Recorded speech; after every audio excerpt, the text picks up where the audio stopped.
এই যে দেখেন যেই অংশটুকু মার্ক করে কালার সিলেক্ট করবেন ওই অংশটুকু ওই কালারই হবে। তারপর মোবাইল দিয়ে প্রফেশনালভাবে থাম্বনেল এডিটিং এখন আমি আপনাদেরকে দেখাবো। যারা ফেসবুক ইউটিউবে কাজ করে থাকেন অবশ্যই থাম্বনেল ভিডিওতে অ্যাড করতে হয়। অনেকেই পারেন না বা জানেন না কিভাবে থাম্বনেল এডিটিং করতে হয় মোবাইল দিয়ে। তাহলে চলুন কথা না বাড়িয়ে আমরা থাম্বনেল এডিটিংটা শিখে আসি। যদি আপনার পিক্সালেব অ্যাপসটি ডাউনলোড করা না থাকে তাহলে প্লে স্টোর থেকে অ্যাপসটি ডাউনলোড করে নেবেন। পিক্সালেবের উপর একটা ক্লিক করবেন। আমি পিক্সালেবের উপর একটা ক্লিক করলাম। ক্লিক করার পর আপনাদের বাই ডিফল্ট এভাবে থাকতে পারে।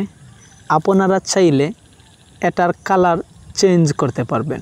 বাই ডিফল্টভাবে যেটি দেওয়া থাকবে সেটি যদি চয়েস না হয় তাহলে আপনারা এখান থেকে যে কোনো একটা চয়েস করে নিতে পারেন। যদি টিকমার্ক দেন তাহলে সাথে সাথে এটি চেঞ্জ হয়ে যাবে। এখান থেকে যদি কোনো কিছু চয়েস না হয় তাহলেও আপনারা পরিবর্তন করতে পারবেন এটির কালার কিভাবে পরিবর্তন করবেন সেটি এখন আমি আপনাদেরকে দেখাবো। এই যে দেখতে পাচ্ছেন আপনারা এটার উপর একটা ক্লিক করবেন। আমি এটার উপর একটা ক্লিক করলাম। ক্লিক করার পর এখান থেকে আপনারা দেখতে পাচ্ছেন কালার লেখা এসেছে। এই যে দেখেন কালার, এই কালারের উপর একটা ক্লিক করবেন। তারপর আপনাদের এভাবে থাকতে পারে। এই যে দেখেন এখান থেকে যদি লাল কালারের উপর ক্লিক করেন সম্পূর্ণ লাল হয়ে যাবে। ব্ল্যাকে ক্লিক করেন ব্ল্যাক হয়ে যাবে। এখান থেকে আপনি চাইলে আপনার ইচ্ছে মতো কালার চয়েস করতে পারবেন। তারপর নিচে দেখতে পাচ্ছেন গ্রাডিয়েন্ট লেখা রয়েছে। এই যে দেখেন গ্রাডিয়েন্ট, এটার উপর ক্লিক করবেন আপনারা। এটার উপর একটা ক্লিক করলাম। ক্লিক করার পর এখান থেকে মিক্সিং কালার আপনি দেখতে পারবেন। এখান থেকে আপনি কালার এডিটিং করতে পারবেন। আপনি আপনার মন মতো কালার তৈরি করতে পারবেন। এই যে দেখেন একটা কালার হয়েছে, তারপর একটা কালার হয়েছে, তারপর এই যে দেখেন একটি কালার হয়েছে। আমি আপনাদেরকে এই কালারটি দিয়ে দেখানোর চেষ্টা করব।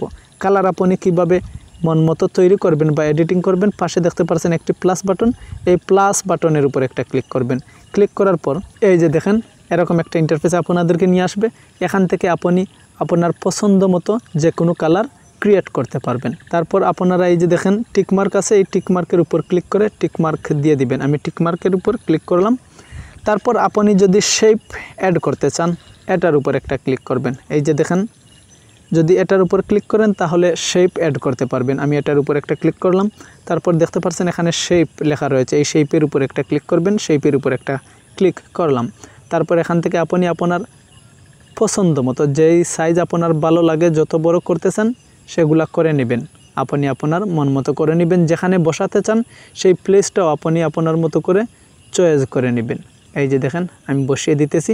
বসিয়ে দেওয়ার পর আপনি চাইলে এখান থেকে কালার চেঞ্জ করতে পারবেন। উপরের দিকে স্ক্রল আপ করবেন। এই যে দেখেন লাল হচ্ছে, ব্ল্যাক হচ্ছে, এই যে দেখেন ইয়েলো। তারপর এই টিকমার্কের উপর একটা ক্লিক করবেন। এই যে দেখেন টিকমার্কের উপর একটা ক্লিক করলাম। টিকমার্কের উপর ক্লিক করার পর এখান থেকে আপনি এই যে দেখেন লেখা রয়েছে ফ্রন্ট, তার পাশে লেখা রয়েছে ব্যাকের উপর একটা ক্লিক করবেন। আমি ব্যাকের উপর একটা ক্লিক করলাম। অর্থাৎ এই শেপটি আমি যখন টেক্সট অ্যাড করব তখন এই শেপটি টেক্সটের নিচে থাকবে। এখন ধরেন আমি টেক্সট অ্যাড করব। টেক্সট অ্যাড করার আগে অবশ্যই আপনাকে এই শেপটি লক করে রাখতে হবে, নতুবা আপনার হাত লেগে সেই শেপটি অন্য কোনো জায়গায় চলে যেতে পারে। এই শেপটি লক করার জন্য আপনাকে ক্লিক করতে হবে। এই যে দেখেন কপি বাটনের মতো এটার উপর একটা ক্লিক করবেন। ক্লিক করার পর আপনি দেখতে পাচ্ছেন এখানে আপনার শেপটি শো করতেছে। এই যে দেখেন লক, এই লকের উপর একটা ক্লিক করবেন। লকের উপর একটা ক্লিক করলাম। তারপর পুনরায় আপনারা এটার উপর একটা ক্লিক করবেন। এটার উপর একটা ক্লিক করলাম। এখন আপনি এই শেপটি কোথাও সরাতে পারবেন না। যাই হোক, এখন আপনি টেক্সট অ্যাড করবেন, তাই তো? আমি আপনাদেরকে টেক্সট অ্যাড করে দেখাবো। এই যে দেখেন প্লাস বাটন, এই প্লাস বাটনের উপর একটা ক্লিক করবেন। ক্লিক করার পর এখানে দেখতে পাচ্ছেন টেক্সটের উপর একটা ক্লিক করবেন। তারপর এই এডিটের উপর একটা ক্লিক করবেন। এই যে দেখেন আপনারা এডিট, এই এডিটের উপর একটা ক্লিক করবেন। এডিটের উপর একটা ক্লিক করলাম। তারপর এখানে আপনি আপনার ভিডিও অনুযায়ী বাংলা অথবা ইংরেজিতে যে কোনো কিছু লিখে নেবেন ভিডিও অনুযায়ী। আমি লিখে নিচ্ছি। তারপর এই ওকের উপর একটা ক্লিক করবেন।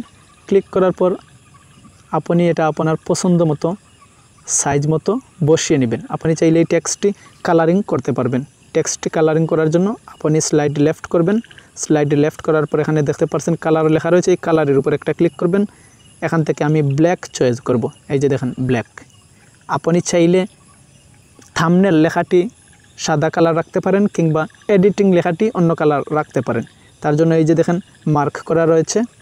যতটুকু মার্ক করা রয়েছে আপনি যে কালারটি সিলেক্ট করবেন সেটি ওই কালারের হবে। আমি আপনাদেরকে দেখানোর চেষ্টা করি। এই যে দেখেন কিছুটা আনমার্ক করতেছি। এখন এটা আমি এই যে দেখেন যেই অংশটুকু মার্ক করে কালার সিলেক্ট করবেন ওই অংশটুকু ওই কালারই হবে। তারপর আপনারা এই টিকমার্কের উপর ক্লিক করবেন। এই যে দেখেন টিকমার্ক, এই টিকমার্কের উপর একটা ক্লিক করবেন। ক্লিক করার সাথে সাথে এখন আপনি চাইলে এটাকে স্টাইলিশ এডিটিং করতে পারবেন, অর্থাৎ ফন্ট আপনি সাইজ পরিবর্তন করতে পারবেন। এই সাইজের উপর একটা ক্লিক করবেন, ছোটো বড়ো করতে পারবেন। তারপর আপনি এখান থেকে এই যে দেখেন বা স্টাইল লেখা রয়েছে, এই স্টাইলের উপর একটা ক্লিক করবেন। স্টাইলের উপর একটা ক্লিক করলাম। তারপর আপনি এখান থেকে বোল্ড অথবা ইতালিক অথবা আন্ডারলাইন করতে পারবেন। আমি ইতালিক করে আপনাদেরকে দেখাচ্ছি। টিকমার্কে দিয়ে দিবেন। এটা যদি না হয় তাহলে আপনারা এই যে এবি ফন্টের উপর একটা ক্লিক করবেন, মাই ফন্টের উপর একটা ক্লিক করবেন। তারপর এখান থেকে আপনি যদি আপনার গ্যালারিতে ফন্ট থেকে থাকে তাহলে সেটি চয়েস করে নেবেন। আমি চয়েস করে নিতেছি। তারপর ওকেতে ক্লিক করবেন। এই যে দেখেন থাম্বনেল এডিটিং লেখাটি কত সুন্দরভাবে স্টাইলিশভাবে হয়েছে। যদি আপনাকে আরও একটি শেপ নিতে হয় তাহলে এটার উপর একটা ক্লিক করবেন, শেপের উপর একটা ক্লিক করবেন। আপনি আপনার মতো পছন্দ মতো বসিয়ে এবং সাইজ করে নেবেন। তারপর কালার একইভাবে আপনি কালারটি চয়েস করে নেবেন। আমি কালার চয়েস করতেছি।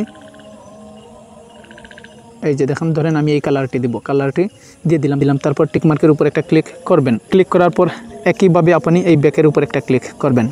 আপনি যদি চান এখানে অন্য কিছু টেক্সট অ্যাড করতে পুনরায় প্লাসে ক্লিক করবেন, টেক্সটে ক্লিক করবেন। তারপর এই যে পেন বাটন দেখতে পাচ্ছেন, পেনের উপর ক্লিক করবেন। পুনরায় এই পেনের উপর একটা ক্লিক করবেন।